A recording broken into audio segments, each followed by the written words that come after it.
Talent awakening, draconic overlord of the apocalypse. अध्याय 36, लहरें, bonus अध्याय।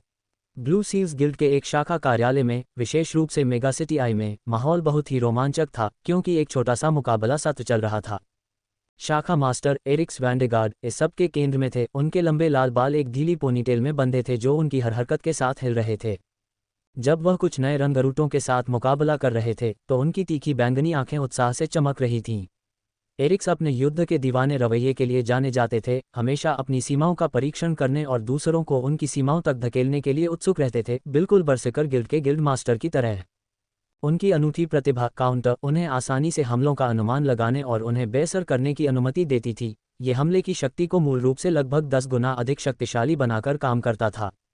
भर्ती किए गए लोगों में रोलान नाम का एक लंबा, मांसल आदमी था जिसकी क्रूर ताकत केवल उसके अनाड़ी फुटवर्क और ताकत बढ़ाने की प्रतिभा से मेल खाती थी। एलिजा भी थी, जो एक तेज और फुर्तीली महिला थी जिसके छोटे कटे हुए बाल और एक तेज नज़र थी जो बुनियादी त्वरण प्रतिभा के साथ कुछ भी नहीं चूकती थी। अंत में कीरन था, एक युवा प्रतिभाशाली व्यक्ति जो शारीरिक लड़ाई के लिए एक स्वाभाविक लगाव रखता था। उसकी प्रतिभा प्रभाव ने एक हमले को पहली बार संपर्क करने के बाद दोगुना नुकसान पहुंचाने की अनुमति दी। उसकी हरकतें उसकी उम्र के किसी व्यक्ति के लिए आश्चर्यजनक रूप से तरल थीं। एरिक्स व्यवहारिक रूप से उनके हमलों के इर्द गिर्द सहजता से नाचता था। उसकी काउंटर प्रतिभा ने उनकी हर हरकत को तुलना में सुस्त बना दिया। एक सहज गति के साथ उसने अपने अग्रभाग से रोलांड के भारी प्रहार को विक्षेपित किया, एलिजा की तेज किक को किनारे कर दिया और कीरन के मुके के नीचे झुक गया। जैसे ही रोलांड ने एक व्यापक किक के साथ पीछा करने की कोशिश की, एरिक्स ने उस पर छलांग लगाई, उसके पीछे उतरा और हिट का संकेत देने के लिए उसके कंधे को हल्के से थपथपाया। अपना संतुलन बनाए रखो रोलैंड, एरिक्स ने सलाह दी। एलिजा के मुक्का को पकड़ने के लिए समय रहते घूमकर उसकी गति को पुनर्निर्देशित किया और उसे लड़खड़ाते हुए आगे की ओर धकेल दिया। वह एक तरफ हट गया और कीरन की ऊंची किक को चकमा दिया, फिर उसे भी असंतुलित करने के लिए एक हल्का धक्का दिया। अचानक प्रशिक्षण कक्ष के दरवाजे खुले और छोटे गहरे नीले बालों वाली और सख्त भाव वाली एक महिला अंदर आई। यह एरिया वेलेन, वाइस ब्रांच मास्टर थी। एरिक्स, हमें बात करनी है, यह जरूरी है, उसने आवाज लगाई। उसकी आवाज ठंडी और आज्ञाकारी थी।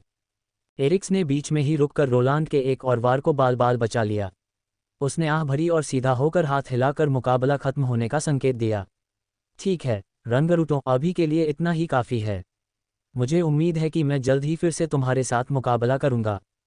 जब वह आर्या के पास गया तो रंगरूट फर्श पर गिर पड़े, हाँफ रहे थे और एक दूसरे को असहज नज़रों से देख रहे थे। वह हमें इस तरह भूख से मार डालेगा, हम पिछले 3 दिनों से यही कर रहे हैं, मेरे पैर सुन्न हो रहे हैं।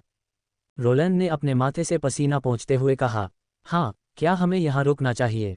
मुझे पता है कि वह कहता है कि वह हमें भूखा मार रहा है ताकि हम उस दिन के लिए तैयार हो सके जब हम जंगल में मिशन पर जाएंगे, लेकिन ये तो बस अतिशयोक्ति है। एलिजा ने अपनी दुखती मांसपेशियों को खींचते हुए कहा। कीरन ने कंधे उचकाए, उसकी आंखों में गंभीरता थी। लोगों को बेहतर होना चाहिए। अगर हम अभी हार मान लेते हैं तो हम कभी नहीं सुधरेंगे। हमें बस उस पर एक वार करना है। और फिर उसने वादा किया कि हम कुछ खाएंगे। अन्य 2 मुड़े और उसे गौर से देखा। अचानक एलिजा बोली, अगर तुम भूल गए हो, वह 3 दिन पहले की बात है बेवकूफ़। हम खाली पेट कैसे लड़ सकते हैं? मुझे मत बताओ, क्या तुम उसके साथ मिलीभगत में हो? क्या तुम वाकई हमें मरवाने की योजना बना रहे हो? उसने धीरे धीरे उसके पास जाते हुए कहा। वह लंबी नहीं थी, फिर भी किसी कारण से ऐसा लग रहा था कि उसकी परछाई उसके ऊपर ऊंची है। कीरन ने कंधे उचकाए। ठीक है एलिजा, बस शांत हो जाओ। इस बीच एरिक्स एक चंचल मुस्कान के साथ आर्या के पास पहुंचा। ओ प्रिय आर्या, जिस तरह से तुमने मुझे पहले पुकारा था वह बहुत प्यारा था। मैं चाहता हूं कि तुम मुझे एक बार और पुकारो। आर्या स्पष्ट रूप से चिड़ी हुई दिख रही थी क्योंकि उसने उसकी बांह पर चुटकी काटी। बंद करो एरिक्स, ये गंभीर है। एरिक्स ने मुंह सिकोड़ा लेकिन हंसते हुए अपनी बांह को रगड़ा। ठीक है, इतनी जल्दी क्या है? आर्या की अभिव्यक्ति थोड़ी नर्म हुई लेकिन गंभीर बनी रही। हमें एक समनकर्ता के बारे में सूचना मिली है जो यूनियन कार्यालय में एक विशाल क्लास ड्रेक को बुलाने में कामयाब रहा। यहाँ एक नज़र डालें। उसने अपनी घड़ी में एक बटन क्लिक किया और एक होलोग्राफिक विंडो दिखाई दी जिसमें घटना की रिकॉर्डिंग दिखाई दे रही थी। एरिक्स ने फुटेज देखा, उसकी आंखें दिलचस्पी से चौड़ी हो गईं। प्रश्न में समनकर्ता एलिस्टर था, जो शक्ति के प्रभावशाली प्रदर्शन के साथ विशाल ड्रेक को नियंत्रित कर रहा था। एरिक्स के होंठ एक जानकार मुस्कान में मुड़ गए। मैं समझता हूं कि तुम क्या कहना चाह रही हो आर्या। एक बार जब यह वीडियो फैल जाएगा तो इस मेगा सिटी के सभी शाखा मास्टर उसके पीछे पड़ जाएंगे। हमें उसका पता ढूंढना होगा और ब्लू सील्स में शामिल होने के लिए पहले उससे संपर्क करना होगा। आर्या ने सिर हिलाया लेकिन अपनी चिंता व्यक्त की, अपनी बाहों को पार किया और अपनी भौं को सिकोड़ लिया। बरसेकर गिल्ड के गिल्ड मास्टर आन्या के बारे में क्या? वह अभी भी आसपास है और कुछ समस्याएं पैदा कर सकती है। एरिक्स ने बेपरवाही से कंधे उचकाए, अपनी बाहें अपने सिर के ऊपर फैलाईं। मैं कभी भी अपने नियंत्रण से परे की चीज़ों के बारे में चिंता करने वाला नहीं रहा हूँ। अगर वह हमसे पहले उसे छीन लेती है तो ये दुर्भाग्यपूर्ण है। हम अभी गिल्ड मास्टर्स के स्तर पर नहीं हैं, इसलिए उसके लिए द्वंद्वयुद्ध व्यर्थ होगा। हालांकि कोशिश करना अच्छा होगा, लेकिन मैं व्यर्थ प्रयास का प्रशंसक नहीं हूँ। इसलिए अगर हम जल्दी कर सकते हैं और पहले उसके पास पहुँच सकते हैं तो सब ठीक है। आर्या ने अपना सिर थोड़ा झुकाया, सिर हिलाने से पहले सोच समझकर अपनी ठुड्डी थपथपाई। मैं अपने सबसे अच्छे लोगों को इस पर लगाऊंगा। हम उसे ढूंढ लेंगे और अपना कदम बढ़ाएंगे। एरिक्स का चंचल व्यवहार एक पल के लिए वापस आ गया जब उसने उसे आंख मारी, थोड़ा झुककर। बहुत बढ़िया। और आर्या, जब तुम गंभीर होती हो तो तुम्हारी आवाज़ वाकई बहुत प्यारी होती है।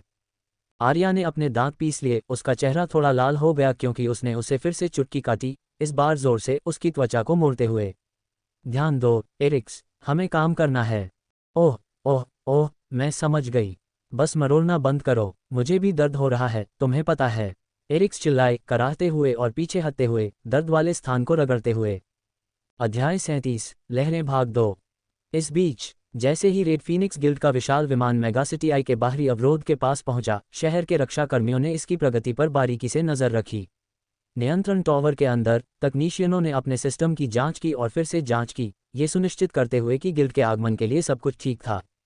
नियंत्रण, ये फीनिक्स लीडर है जो मेगासिटी आई हवाई क्षेत्र में प्रवेश करने के लिए मंजूरी मांग रहा है। पायलट की आवाज़ रेडियो पर कर्कश थी।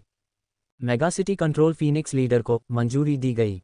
प्राधिकरण के लिए अवरोध पहुंच बिंदु पर आगे बढ़ें, नियंत्रक ने जवाब दिया। कॉकपिट में पायलट ने नियंत्रणों को समायोजित किया, विमान को जादुई गुंबद की ओर लाया जो मेगासिटी आई को घेरे हुए था। अवरोध, आंखों के लिए एक दावत, जादुई और तकनीकी एकीकरण का एक सच्चा चमत्कार। इसने शहर को बाहरी खतरों से बचाया जबकि अधिकृत विमानों को गुजरने की अनुमति दी। फीनिक्स लीडर मेगासिटी कंट्रोल के लिए बैरियर एक्सेस पॉइंट के पास पहुंच रहा है। पायलट ने विमान को निर्दिष्ट प्रवेश बिंदु पर ले जाते हुए सूचना दी। बाहर गुंबद चमक उठा क्योंकि उसने अधिकृत दृष्टिकोण को पहचान लिया था। क्षण भर के लिए अलग हो गया ताकि विमान के गुजरने के लिए एक स्पष्ट मार्ग बन सके। ग्राउंड कर्मियों ने देखा कि रेड फीनिक्स गिल्ड का फ्लैगशिप बैरियर के माध्यम से अपना रास्ता बना रहा था, अंततः निर्दिष्ट रनवे पर आसानी से उतर गया।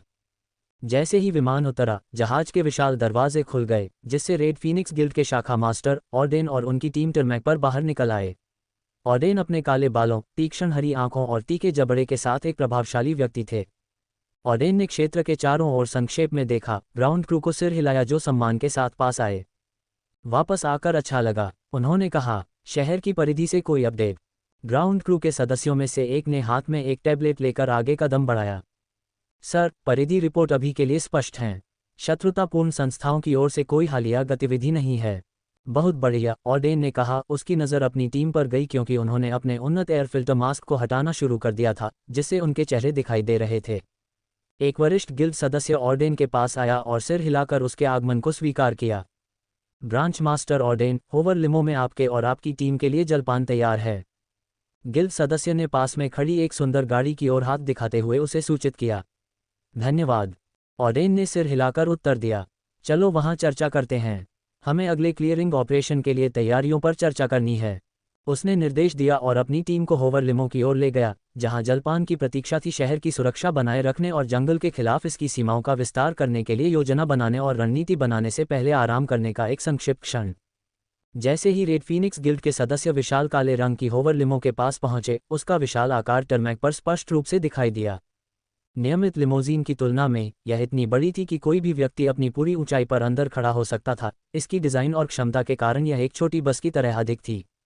बोर्डिंग से पहले विशेष वैक्यूम क्लीनर जैसी दिखने वाली चीज़ को पकड़े हुए परिचारकों ने गिल्ड सदस्यों के पहनावे से धूल के कणों को तेजी से हटाया, ये सुनिश्चित करने के लिए कि वे किसी भी अज्ञात सूक्ष्मजीव या बीमारी को अपने साथ न लाएं। उनमें से कई के शरीर पर बाहर के जंगल के निशान थे, जहां वे सफाई गतिविधियों में लगे हुए थे। एक बार साफ हो जाने के बाद वे लिमो के विशाल इंटीरियर में प्रवेश कर गए। अंदर दीवारों पर आलीशान सीटें लगी हुई थीं, जो आराम और विलासिता का एहसास कराती थीं। जैसे ही वाहन में जान आई और वह जमीन से ऊपर उठा, सदस्य अपनी सीटों पर बैठ गए। इंजनों की आवाज़ बाहरी दुनिया की आवाज़ों को दबा रही थी। ब्रांच मास्टर ऑर्डेन के बगल में मार्कस नामक एक अनुभवी गिल्ड सदस्य बैठा था। मार्कस एक अनुभवी क्लियरर था जो अपने कौशल और रणनीतिक मानसिकता के लिए जाना जाता था। उसके चेहरे पर निशान थे, जंगल के जीवों के खिलाफ अनगिनत लड़ाइयों के निशान जो शहर के विस्तार को खतरे में डालते थे। चेहरे पर निशानों के बावजूद मार्कस की आंखें उतनी ही तेज और शांत थीं जितनी पहले थीं, जो गिल्ड के प्रति उसकी वफादारी का सबूत था। छापे हाल ही में विशेष रूप से चुनौतीपूर्ण रहे हैं, ऑडेन ने कहा। उसकी भौं थोड़ी सिकुड़ गई थी क्योंकि वह अपने कांपते हुए बाएं हाथ को देख रहा था, जो इस बात का संकेत था कि लड़ाइयां उस पर कितना भारी पड़ रही थीं। दीवारों के पार के जीव अधिक आक्रामक लगते हैं, लगभग ऐसा लगता है जैसे वे अपने हमलों का समन्वय कर रहे हों। मार्कस ने सिर हिलाया, उसकी निगाहें लिमो की रंगीन खिड़कियों के बाहर से गुजरते शहर के क्षितिज पर टिकी थीं। हाँ, मैंने भी यही पैटर्न देखा है। अगर यह जारी रहा तो हमें मुख्यालय से अतिरिक्त सहायता मांगने की ज़रूरत पड़ सकती है। मार्कस फिर से बोलने से पहले एक पल के लिए झिझका। सहायता की बात कर रहा हूँ, शाखा मास्टर। मैं आपसे कुछ और बात करना चाहता था। ऑडेन मार्कस की ओर मुड़ा, उसकी अभिव्यक्ति चौकन्नी थी। क्या है, मार्कस? मार्कस ने अपनी मुद्रा ठीक की। स्काउट्स के बीच एक उल्लेखनीय व्यक्ति के बारे में चर्चा हुई है जो हाल ही में हमारे रडार पर आया है। एक संभावित भर्ती जो हमारे गिल्ड को महत्वपूर्ण रूप से मजबूत कर सकता है। ऑडेन की दिलचस्पी बढ़ गई। मुझे और बताओ। मार्कस ने रिपोर्ट को याद करते हुए थोड़ा पीछे झुकते हुए सिर हिलाया। इस व्यक्ति को असाधारण क्षमताओं का प्रदर्शन करते हुए देखा गया है। उनके पास कौशल और क्षमता का एक दुर्लभ संयोजन है जो हमारे संचालन के लिए अमूल्य साबित हो सकता है। ऑडेन ने इस जानकारी पर ध्यान से विचार किया। उसका दिमाग पहले से ही रणनीतिक निहितार्थों का मूल्यांकन कर रहा था। क्या हमने इस व्यक्ति की पहचान कर ली है? हाँ, मार्कस ने पुष्टि की। हमारे स्काउट्स उनकी गतिविधियों पर बारीकी से नज़र रख रहे हैं। ऐसा लगता है कि वे स्वतंत्र रूप से काम करते हैं। ऑडेन ने सोच समझकर सिर हिलाया। उसकी नज़र लिमो की खिड़कियों के बाहर से गुजरते शहर के नज़ारे पर चली गई। उनकी गतिविधियों पर नज़र रखना जारी रखें, उसने निर्देश दिया। अगर वे खुद को योग्य साबित करते हैं और हमारे साथ जुड़ने के लिए तैयार हैं तो हमें उन्हें निमंत्रण देना चाहिए। मार्कस ने अजीब तरीके से कंधे उचकाए। उसकी भौहों के बीच एक हल्की सी सिलवट बन गई। मुझे नहीं लगता कि हम यहाँ बैठे रह सकते हैं सर। ऑडेन ने उसकी ओर देखा और उसकी आंखों में जिज्ञासा थी। तुम्हारा क्या मतलब है? मुझे लगता है कि अगर मैं तुम्हें दिखा दूं तो बेहतर होगा, मार्कस ने जवाब दिया। फुटेज निकालो, उसने आवाज़ लगाई। जवाब में उनके सामने एक विशाल सफ़ेद होलोग्राफिक विंडो दिखाई दी जिसमें एलिस्टर द्वारा सिंडर विशाल ड्रेक को बुलाने का वीडियो दिखाया गया था। ऑडेन आगे झुका, उसकी नज़र होलोग्राम पर टिकी हुई थी। अद्भुत, उसने बड़बड़ाया। वह एक समनकर्ता होना चाहिए। मार्कस की ओर मुड़ते हुए उसने पूछा, वह किस रैंक का है? मार्कस ने हल्के से मुस्कुराया। हमारे इंटेल के अनुसार वह एक एसएसएस रैंक का है। ऑडेन की आंखें आश्चर्य से चौड़ी हो गईं। भगवान प्रतिभा को रैंक देते हैं। प्रतिभा के ऐसे रैंक वास्तव में मौजूद हैं। मुझे लगा कि वे केवल एक मिथक हैं। मैंने भी यही सोचा, मार्कस ने स्वीकार किया। अब तक हमने जो सबसे उच्च रैंक देखी है वह एसएस थी। ऑडेन ने अपनी भौहें सिकुड़ीं। तो आप इस फुटेज से मुझे क्या बताने की कोशिश कर रहे हैं? मार्कस की अभिव्यक्ति गंभीर हो गई। ये कुछ घंटों पहले इंटरनेट पर लीक हो गया था। अब तक ये संभवतः सभी गिल्ड शाखा मास्टर्स तक पहुंच गया होगा। बहुत अधिक संभावना है कि वे उसे सुरक्षित करने के लिए व्यक्तिगत रूप से आएंगे। ऑडेन ने सोच समझकर सिर हिलाया। तो आप कह रहे हैं? हाँ, शाखा मास्टर। मार्कस ने ऑडेन की नज़रों से मिलते हुए कहा। आपको उसे भर्ती करने के लिए व्यक्तिगत रूप से जाना पड़ सकता है। ऑडेन के चेहरे पर एक मुस्कान फैल गई। तो और भी अधिक कारण है। उसने शराब का गिलास उठाया, उसे अपने होठों तक उठाया और एक लंबा घूंट लिया। गिलास नीचे रखते हुए उसने लापरवाही से अपने अंगूठे से अपना मुंह पोंछा। मैं इंतजार नहीं कर सकता। अध्याय 38, लहरें भाग 3 बोनस अध्याय। मेगासिटी आई सेक्टर 3 में बरसिकर गिल्ड के शाखा कार्यालय के आसपास रात का नज़ारा बहुत सुंदर था। साफ आसमान में तारे चमक रहे थे। शहर की ऊंची ऊंची इमारतें चांदनी की कोमल चमक में नहा रही थीं, जिससे लंबी परछाइयां बन रही थीं जो हल्की हवा में जीवंत लग रही थीं। इमारत से कुछ किलोमीटर दूर एक डी रैंक कालकोठरी से 7 व्यक्तियों का एक समूह निकला। उनके चेहरे उस दरार की कोमल नीली चमक से रोशन थे जिससे वे अभी अभी बाहर निकले थे। टीम में 6 नए रंगरूट और गिल्ड का एक अनुभवी सदस्य शामिल था। रंगरूटों में चेज भी था, जो एलिस्टर का पूर्व मित्र था, जिसकी प्रभावशाली एस रैंक प्रतिभा एब्सोल्यूट जीरो ने उसे छापे के दौरान सबसे अलग बना दिया था। 2 नए रंगरूट, दोनों महिलाएं, बड़ी मुस्कान के साथ चेज के पास पहुंचीं। यह अद्भुत था, चेज। उनमें से एक, लिसा नाम की एक लंबी महिला जिसके बाल काले थे, ने कहा। बर्फ पर आपका नियंत्रण अविश्वसनीय है। हाँ, गहरे नीले बालों और चमकीली नीली आंखों वाली दूसरी महिला, जिसका नाम मिया है, ने उत्साहपूर्वक सिर हिलाते हुए सहमति जताई। और हम सभी के साथ आपका समन्वय बिल्कुल सही था। आपके बिना हम ये सब नहीं कर पाते। चेज अपने डरावने शरीर के बावजूद विनम्रता से मुस्कुराया और सिर हिलाया। धन्यवाद, लेकिन यह एक टीम प्रयास था। हम सभी ने बहुत अच्छा किया। इस बीच अन्य 3 नए भर्ती थोड़ा अलग खड़े होकर आपस में बड़बड़ा रहे थे। उनमें से एक, डेरेक नाम का एक दुबला पतला युवक, फुसफुसाया, वह बहुत दिखावा करता है, सिर्फ इसलिए कि उसके पास एस रैंक की प्रतिभा है। हाँ, एक और भर्ती, काल नाम का एक मोटा आदमी, छोटे भूरे बालों वाला, अपना सिर हिलाते हुए सहमत हुआ। ऐसा लगता है कि वह पहले से ही सर्वश्रेष्ठ है। तीसरा रंगरूट, गहरी आंखों वाला एक शांत युवक और गंभीर भाव वाला एथन, बस कंधे उचकाता हुआ बोला, चलो बस खुद को बेहतर बनाने पर ध्यान दें। पर्यवेक्षक, एक अनुभवी गिल्ड सदस्य जिसका चेहरा भूरा और सीधा सादा था, ग्रेगर, ने उनका ध्यान आकर्षित करने के लिए ताली बजाई। ठीक है, सब लोग इकट्ठा हो जाओ, हम अब गिल्ड की ओर वापस जा रहे हैं, आगे बढ़ो। रंगरूटों ने जल्दी से आज्ञा का पालन किया और प्रतीक्षा कर रहे वाहन की ओर बढ़ते हुए लाइन में लग गए। पर्यवेक्षक ने उन पर कड़ी नज़र रखी, ये सुनिश्चित करते हुए कि कोई पीछे न रह जाए। चलो लोग, हमें एक डीब्रीफिंग में भाग लेना है और मैं शाखा मास्टर को प्रतीक्षा नहीं करवाना चाहता। जैसे ही वे बड़े होवर वाहन के पास पहुंचे, जिसका चिकना काला फ्रेम तारों की रोशनी को प्रतिबिंबित कर रहा था, चेस खुद को सफल महसूस करने से नहीं रोक सका। अपने कुछ साथियों की ईर्ष्या की फुसफुसाहट के बावजूद वह जानता था कि उसने आज रात अपनी योग्यता साबित कर दी है। वाहन के अंदर जाने के बाद यह जमीन से आसानी से ऊपर उठ गया। इंजन की हल्की आवाज़ केबिन में भर गई क्योंकि यह गिल्ड की ओर वापस अपनी यात्रा शुरू कर रहा था। भर्ती आलीशान सीटों पर बैठ गए। लिसा और मिया अभी भी उत्साह से गुलजार थीं, अपने छापे की सफलता के बारे में बात करने से खुद को नहीं रोक पाईं। ये बहुत अच्छा रहा, लिसा ने कहा, उसकी आंखें चमक रही थीं। अगर हम इसे जारी रखते हैं तो हम कुछ ही समय में उच्च रैंकिंग वाले डेंगॉन पर छापा मारेंगे। मिया ने जोर से सिर हिलाया। निश्चित रूप से, हमने साथ मिलकर बहुत अच्छा काम किया और चेस का एब्सोल्यूट ज़ीरो एक गेम चेंजर था। जब वे बात कर रहे थे, डेरेक ने अपना स्मार्टफोन निकाला, एक पुराना मॉडल जो इस्तेमाल से घिसा हुआ लग रहा था। डार्विन ने नज़र घुमाई और भौहें ऊपर उठाईं। तुम अभी भी उस पुरानी चीज़ का इस्तेमाल कर रहे हो? एथन ने अविश्वसनीय रूप से पूछा। डेरेक ने कंधे उचकाए, उसकी अभिव्यक्ति उदासीन थी। यह मेरी माँ की ओर से एक उपहार था। मैं इसे तब तक रखूंगा जब तक ये टूट न जाए या जब तक मैं इससे बेहतर चीज़ न खरीद लूँ। एथन ने मुस्कुराते हुए कहा, तुम्हारी मर्जी। जैसे जैसे वाहन शहर में आसानी से आगे बढ़ता गया, इंजन की धीमी गति और धीमी आवाज़ ने एक आरामदायक सवारी बनाई। डेरेक अपने फ़ोन को स्क्रॉल करना जारी रखता था, स्क्रीन की चमक उसके चेहरे पर दिखाई देती थी। अचानक उसकी आंखें चौड़ी हो गईं और वह चिल्लाया, वाह। पर्यवेक्षक, ग्रेगर ने अपना सिर घुमाया, उसकी आंखें सिकुड़ गईं। यह क्या बकवास था? लिसा और मिया दोनों उछल पड़े, अपनी छाती पकड़ ली। हे भगवान, डेरेक, तुमने हमें लगभग दिल का दौरा दे दिया, लिसा ने डांटा। दूसरे लोगों ने भी अपनी अस्वीकृति व्यक्त की। हाँ, ये ठीक नहीं है यार, एथन ने कहा। डेरेक ने शर्मिंदगी से अपना फ़ोन उठाया। माफ़ करना, ये बस, इसे देखो, ये वीडियो अभी इंटरनेट पर धूम मचा रहा है। उसने दूसरों को स्क्रीन दिखाई जिसमें एक समनकर्ता द्वारा एक विशाल ड्रेक को बुलाने का वीडियो दिखाया गया था। दृश्य अराजक था, यूनियन के अधिकारी जानवर को नियंत्रित करने के लिए हाथ पांव मार रहे थे। वह कौन है? मिया ने जोर से आश्चर्य से पूछा, उसकी आंखें स्क्रीन पर टिकी हुई थीं। एथन ने अनुमान लगाया कि यह आदमी इतिहास का सबसे शक्तिशाली समनकर्ता होगा, बेहतर नज़र डालने के लिए करीब झुकते हुए। चेस चुपचाप बैठा रहा, अपनी बाहें मोड़े, बातचीत को अनदेखा करने की कोशिश कर रहा था।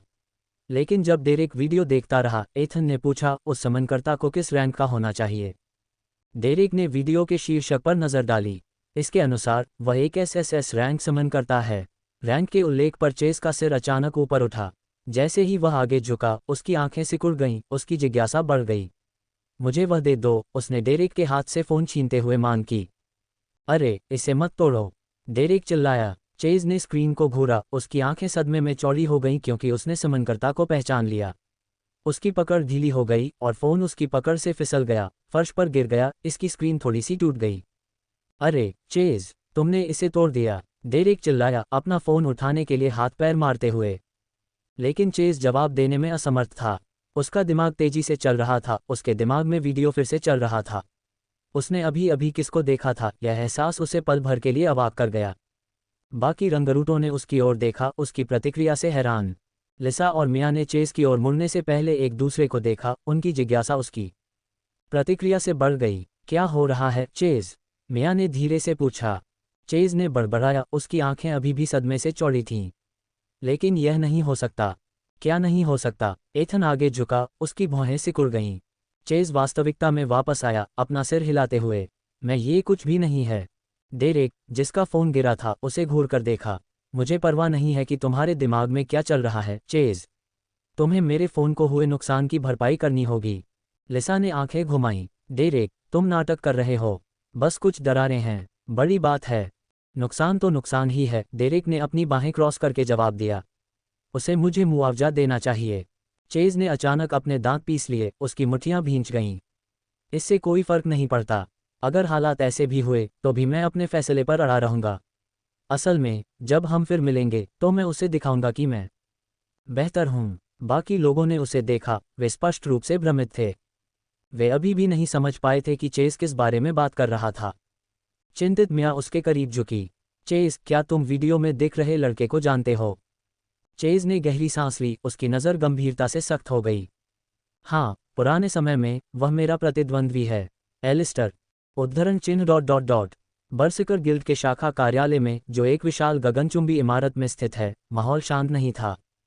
शीर्ष मंजिल पर एक कमरे में, जो केवल बड़ी खिड़कियों से छनकर आने वाली दूर की शहर की रोशनी से रोशन था, गिल्ड मास्टर आन्या एक डेस्क के पीछे बैठी थी। उसके बैंगनी बाल उसकी पीठ पर बह रहे थे और उसकी तीखी लाल आंखें अंधेरे में हल्की चमक रही थीं। आन्या ने अपने हाथ में एक टैबलेट पकड़ रखा था और ध्यान से एक वीडियो देख रही थी।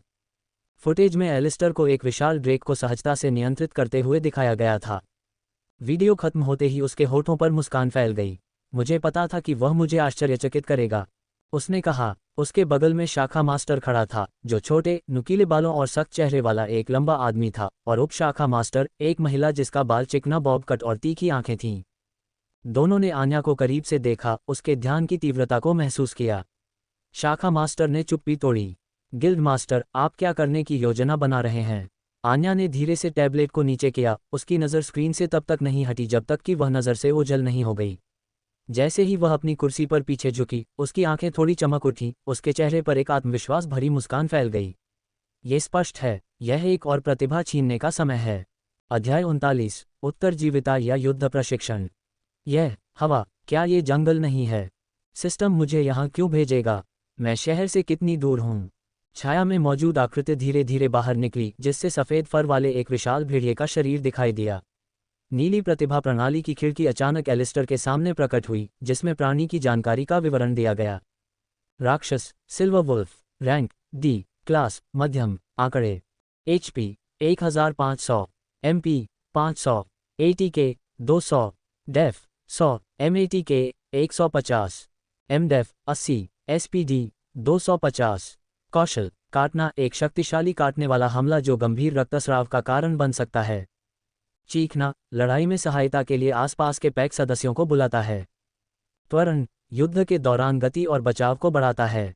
कुल युद्ध शक्ति 2780। टिप्पणी, वे आमतौर पर झुंड में चलते हैं। जैसे ही एलिस्टर ने जानकारी पढ़ना समाप्त किया, भेड़िया उस पर टूट पड़ा, उसकी आंखें चमक रही थीं और उसके मुंह से लार टपक रही थी। एलिस्टर की सहज प्रवृत्ति ने काम किया और वह चिल्लाया, सिंडर, बाहर आओ। उसके बगल में एक दरार खुल गई और एक जोरदार धमाके के साथ विशाल काला ड्रेक, सिंडर, उभरा। सिंडर के मुंह से तुरंत लपटें निकलीं, जिसने हमलावर भेड़िए को जलती हुई लपटों में लपेट लिया। सिल्वर वुल्फ को चिल्लाने का भी समय नहीं मिला, इससे पहले कि वह राख के ढेर में तब्दील हो जाए।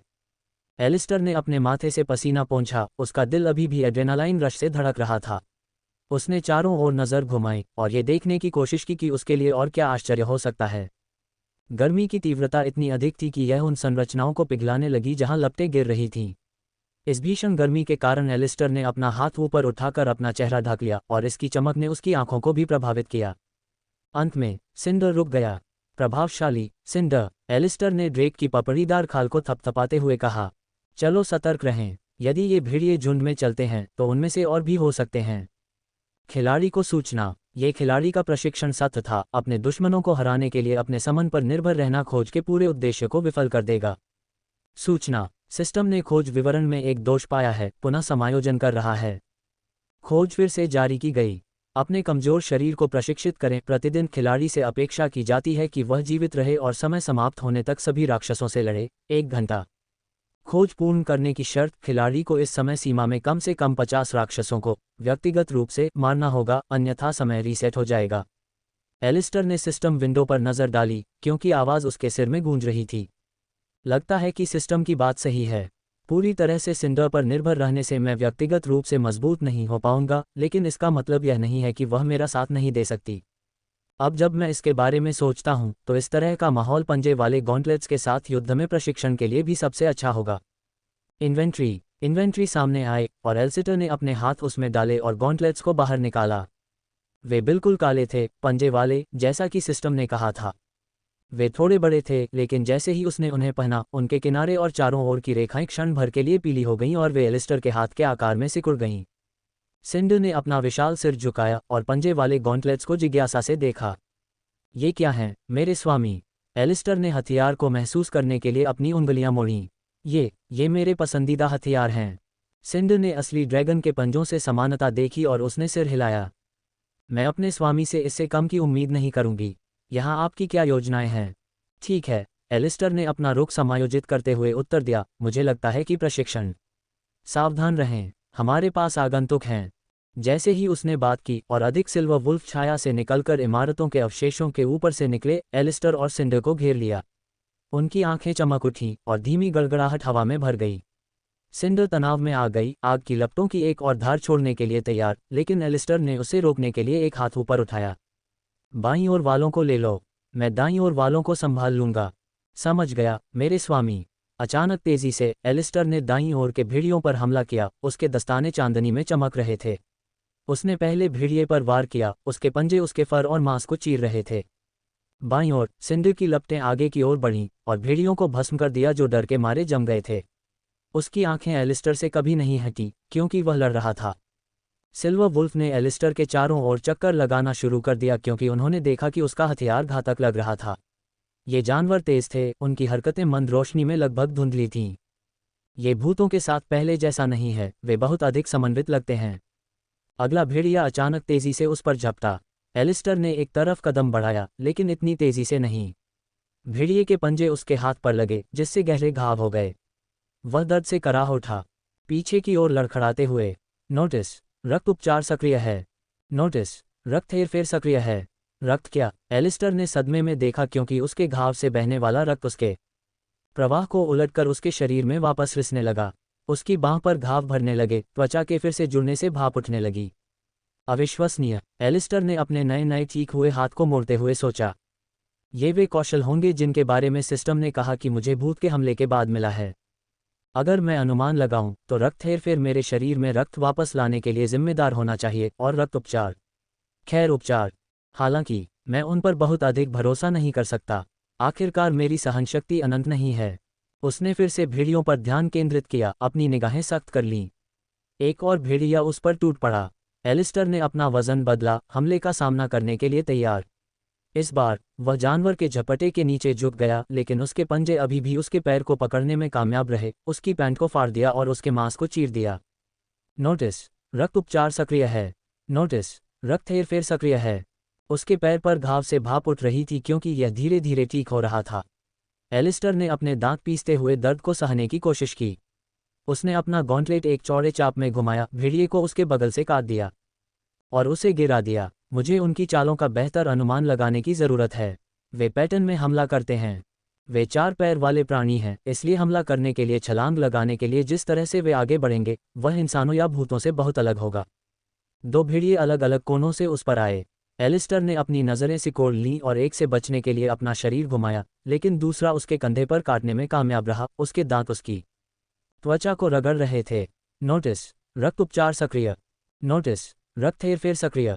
शांत हो जाओ, ध्यान लगाओ। उसकी पीली आंखें थोड़ी चमक उठीं, उसकी पुतलियां ज्यादा सरीसृप जैसी हो गईं। उसने खुद को केंद्रित करते हुए एक गहरी सांस ली। अगला भेड़िया झपटा और इस बार एलिस्टर तैयार था। वह एक घुटने पर बैठ गया और अपना गॉन्टलेट भेड़िए के पेट में ऊपर की ओर घुसा दिया। पंजे मांस और मांसपेशियों को चीरते हुए गहरे धंस गए। भेड़िया दर्द से चीखते हुए अपने पैरों पर गिर पड़ा। एक और भेड़िया झपटा। एलिस्टर एक तरफ लुढ़क गया, बाल बाल उसके काटने से बच गया। वह एक घुटने पर खड़ा हो गया और अपने गॉन्टलेट के पंजों से भेड़िए के पैरों पर वार करने लगा। वह लड़खड़ा गया और उसने उसे गले पर एक तेज वार करके खत्म कर दिया। पंजे गहरे तक काट रहे थे। मुझे ये समझ में आ रहा है। उसने अपनी पीठ पर एक पंजा महसूस किया जो उसकी शर्ट और त्वचा को चीर रहा था। वह घूम गया, अपने गॉन्टलेट से बेतहाशा वार करते हुए हमलावर भेड़िए को पीछे धकेल दिया। नोटिस, रक्त उपचार सक्रिय है। नोटिस, रक्त हेरफेर सक्रिय है। घाव ठीक होने पर दर्द कम हो गया, उसकी पीठ से भाप उठ रही थी। अध्याय 40, पंजे और रोश। एलिस्टर के घाव ठीक होते ही भाप से भर गए, लेकिन दर्द अभी भी बना हुआ था। उसने सिंडर की ओर देखा जो उसे ध्यान से देख रहा था। हमें चलते रहना चाहिए, एलिस्टर ने कहा। वहां और भी भेड़िए हैं। सिंडर ने सिर हिलाया, उसका विशाल शरीर थोड़ा हिल रहा था क्योंकि वह अगली लहर के लिए तैयार थी। वे जंगल में बिखरी हुई इमारतों के मलबे के बीच से अपना रास्ता बनाते हुए आगे बढ़े। सिंडर के हर कदम से ऐसा लग रहा था जैसे धरती कांप रही हो। जब वे ऐसा कर रहे थे, एलिस्टर अपने मुंह से धीरे धीरे भाप छोड़ रहा था। उसकी पीली आंखें बहुत चमक रही थीं, जिससे वह किसी राक्षस जैसा लग रहा था। भेड़ियों की अगली लहर तेजी से आई। वे छाया से बाहर निकले, उनकी आंखें चमक रही थीं और दांत बाहर निकले हुए थे। एलिस्टर ने अपने दस्ताने पर अपनी पकड़ मजबूत कर ली, उसका दिमाग केंद्रित था। चलो, इसे खत्म करते हैं। पहला भेड़िया उस पर झपटा और एलिस्टर ने आगे छलांग लगाई, अपने पंजों से उसके शरीर को चीरते हुए। खून की बौछार हुई और भेड़िया गिर गया, लेकिन उसके पीछे और भी भेड़िए थे, हालांकि वे हिचकिचाने लगे थे। उनके झुंड के सदस्यों की मौत उन्हें परेशान करने लगी थी और कुछ फीट पीछे विशाल ड्रैगन ने उनके डर को और बढ़ा दिया। वे भागते हुए चिल्लाने लगे। काय, एलिस्टर ने बड़बड़ाया। ठीक है सिंडर, उन्हें जला दो। सिंडर की लपटें आगे बढ़ीं, भेड़ियों के पीछे हटने वाले समूह को जला दिया जिन्होंने उन्हें घेरने की कोशिश की थी। गर्मी ने आसपास के मलबे को पिघला दिया, जिससे पिघली हुई धातु और पत्थर के पुल बन गए। लेकिन हमेशा ऐसे लोग होते थे जो अपने साहस का परीक्षण करने की हिम्मत करते थे, और दुर्भाग्य से उनका भी यही हश्र होता था। अंत में आखिरी भेड़िया गिर गया, उसका शरीर जमीन पर सिमट कर रह गया। नोटिस, खोज पूरी हुई। राक्षसों का सफाया 50/50। मिनी क्वेस्ट, एक अधिपति वह पूरा करता है जो वह शुरू करता है। क्वेस्ट विवरण, आपने अभी अभी सिल्वर भेड़ियों के एक झुंड को खत्म किया है, अब बस उनके अल्फा को खत्म करना बाकी है। इनाम, सैंड ड्रैकोनिक समलिंग कंडिट। एलिस्टर नरसंहार में खड़ा था और सिस्टम विंडो को देखता रहा। उसकी छाती धड़क रही थी और उसके शरीर से भाप निकल रही थी क्योंकि उसके घाव धीरे धीरे ठीक हो रहे थे। उसने अपने माथे से पसीना पोंछा, उसकी आंखें किसी विशेष खतरे के लिए क्षेत्र को स्कैन कर रही थीं। समन नाली, ड्रैगन को बुलाने के लिए। एक और, इसके अलावा अब जब मैं इसके बारे में सोचता हूँ तो मैंने इतने सारे राक्षसों को मार दिया है, मैं स्तर क्यों नहीं बढ़ा पाया। ध्यान दें, जब खिलाड़ी को बुलाया जाता है तो प्राप्त अनुभव की मात्रा खिलाड़ी और उनके समन के बीच समान रूप से विभाजित होती है। समझ में आता है, मैंने स्तर नहीं बढ़ाया है क्योंकि ऐसा लगता है कि मैं डी के बजाय एफ क्लास राक्षसों से लड़ने से अनुभव प्राप्त कर रहा हूँ, शायद कम ग्रेड मौजूद होने पर और भी कम। सिंडर ने पास आकर, उसकी लपटें धीरे धीरे टिमटिमा रही थीं। अच्छा किया मेरे प्रभु। एलिस्टर ने सिर हिलाया, अभी भी उसकी सांसें चल रही थीं। धन्यवाद, लेकिन हम अभी तक समाप्त नहीं हुए हैं। अल्फा अभी भी वहाँ है।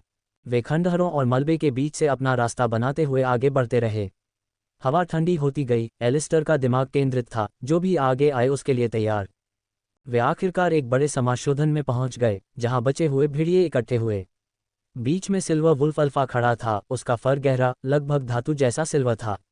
जानवर की आंखें नीली रोशनी से चमक रही थीं और उसकी उपस्थिति शक्ति और प्रभुत्व का एहसास करा रही थी। नीली प्रतिभा प्रणाली विंडो दिखाई दी, जिससे उसकी जानकारी सामने आई। राक्षस, silver wolf alpha, rank C, class बड़ा, कुल लड़ाकू शक्ति 6000। एलिस्टर ने सिंडर की ओर देखा, जिसने सिर हिलाया। तुम्हें पता है कि क्या करना है। मैं दूसरों का ख्याल रखूंगी, उसने जवाब दिया, उसकी आवाज़ स्थिर थी। एलिस्टर आगे बढ़ा, उसकी आंखें सिल्वर वुल्फ अल्फा पर टिकी हुई थीं। जानवर ने एक धीमी गड़गड़ाहट की, उसकी आंखें सिकुड़ गईं। ठीक है, चलो ऐसा करते हैं। अल्फा भेड़िया उस पर झपटा, उसकी गति और शक्ति को देखा जा सकता था क्योंकि उसके पैरों के नीचे धरती हिल रही थी। एलिस्टर के पास प्रतिक्रिया करने का समय नहीं था, वह एक तरफ लुढ़क गया क्योंकि जानवर के विशाल पंजे हवा में उस जगह पर वार कर रहे थे जहां वह भी खड़ा था। वह एक घुटने पर खड़ा हुआ और अपने दस्ताने से अल्फा की कमर पर वार करने लगा। पंजे फर और मांस को चीर रहे थे, लेकिन अल्फा ने मुश्किल से ही हिम्मत दिखाई, उसकी मोटी खाल ने ज्यादातर नुकसान को झेल लिया। भेड़िए ने अपना विशाल पंजा उस पर घुमाया और एलिस्टर ने झुककर अपने सिर के ऊपर हवा का झोंका महसूस किया। उसने भेड़िए के पेट पर एक तेज वार किया, लेकिन अल्फा मुड़ गया, उसका शरीर तेजी से और फुर्ती से आगे बढ़ रहा था। अगले ही पल उसके दांत एलिस्टर की बांह पर चुभ रहे थे। उसने समय रहते पीछे हट लिया, भेड़िए के जबड़े उसकी त्वचा से कुछ इंच की दूरी पर बंद हो गए। एलिस्टर ने सोचा, ये चीज़ बाकी सभी से ज़्यादा तेज़ और मजबूत है। उसका दिमाग तेज़ी से चल रहा था। मुझे और तेज़, ज़्यादा सटीक होना चाहिए। उसकी चमकती हुई सरीसृप आंखें और भी ज़्यादा केंद्रित हो गईं। अल्फा ने फिर से हमला किया और एलिस्टर ने अपने आसपास के मलबे का फायदा उठाते हुए एक तरफ छलांग लगाई। उसने एक गिरी हुई इमारत को धक्का दिया और खुद को भेड़िए की पीठ पर फेंक दिया। उसके पंजे अंदर धंस गए और उसने उन्हें भेड़िए की रीढ़ की हड्डी के नीचे खींच लिया, लेकिन अल्फा ने छलांग लगाकर उसे नीचे गिरा दिया। एलिस्टर जमीन पर गिर गया और लुढ़क गया, ठीक उसी समय अपने पैरों पर खड़ा हो गया जब अल्फा ने हमला किया। वह उछला, एक ढहती दीवार पर उतरा और ऊंचाई हासिल करने के लिए उसका इस्तेमाल किया। भेड़िया दीवार से टकराया, जिससे वह टूट गई, लेकिन एलिस्टर पहले से ही आगे बढ़ रहा था। उसके दस्ताने चमक रहे थे और वह अपनी ताकत जुटा रहा था। अल्फा घूम गया, उसकी आंखें उस पर टिकी थीं। एलिस्टर मुस्कुराया, बाधाओं के बावजूद उसका आत्मविश्वास बढ़ रहा था। वह आगे बढ़ा, भेड़िए के वार के नीचे झुक गया और उसके पैरों पर वार किया। पंजे गहरे कट गए और अल्फा दर्द से चिल्लाया, थोड़ा लड़खड़ाते हुए। पकड़ा, लेकिन जीत अल्पकालिक थी। अल्फा जल्दी से संभल गया, उसकी आंखें गुस्से से जल रही थीं। उसने झपट्टा मारा और एलिस्टर मुश्किल से अपने दस्ताने से उसे रोकने में कामयाब रहा। उसका विशाल पंजा एलिस्टर के पेट से बहुत जोर से टकराया, जिससे उसे खून की खांसी हुई। प्रभाव के बल ने उसे पीछे की ओर खिसका दिया, उसके पैर जमीन में गड्ढे खोद रहे थे। भेड़िया नहीं रुका, वह एक पल में उस पर टूट पड़ा, अपने पंजों से जितनी जल्दी हो सके उतनी तेजी से काटता और काटता हुआ। एलिस्टर ने चकमा दिया और जितना हो सका उसका मुकाबला किया। जैसे जैसे वह एक रास्ता खोजने की कोशिश कर रहा था, उसकी हरकतें और भी हताश होती जा रही थीं। उसने महसूस किया कि एक पंजा उसकी पीठ पर चोट कर रहा है, उसके मांस को चीर रहा है। जैसे ही उसने कुछ दूरी हासिल करने की कोशिश में बैकफ्लिप किया। सूचना, रक्त उपचार सक्रिय। सूचना, रक्त हेरफेर सक्रिय। घाव ठीक होने पर भाप उठ रही थी, लेकिन दर्द और थकान उस पर हावी होने लगी थी। मैं इसे हमेशा के लिए जारी नहीं रख सकता, उसने अपने दांत पीसते हुए सोचा।